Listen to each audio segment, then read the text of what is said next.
Maine's governor won't expand Medicaid despite approval of ballot measure. Maine Governor Paul Lepage, R., said Wednesday his administration will not expand Medicaid until the state finds a way to pay for it, a day after voters approved a ballot measure to broaden the program.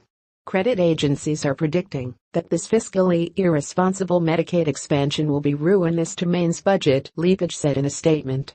Therefore, my administration will not implement Medicaid expansion until it has been fully funded by the legislature at the levels the Department of Health and Human Services has calculated, and I will not support increasing taxes on Maine families, raiding a rainy day fund, or reducing services to our elderly or disabled.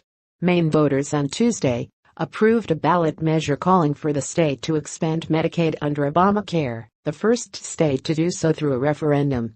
Lepage, who is term limited out of office next year, has previously vetoed 5 Medicaid expansion bills passed by the state's legislature, arguing that such a move would be disastrous for the state's economy.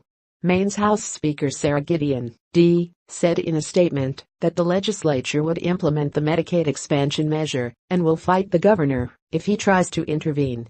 The legislature will move swiftly to fund Medicaid expansion as required by law. The governor and DHHS commissioner will implement its requirements as well, as they are obligated to do, Gideon said. Any attempts to illegally delay or subvert this law will not be tolerated and will be fought with every recourse at our disposal.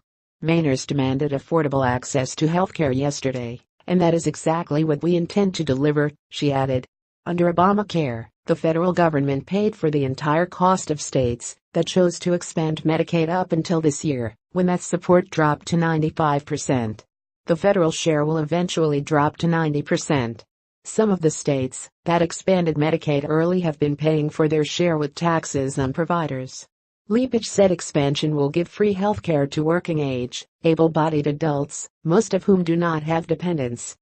About 80,000 Maine residents living below 133% of the federal poverty line will now be eligible for the state's Medicaid program, according to the state.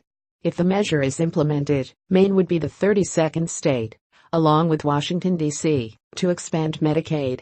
Please share this post on Facebook with your thoughts.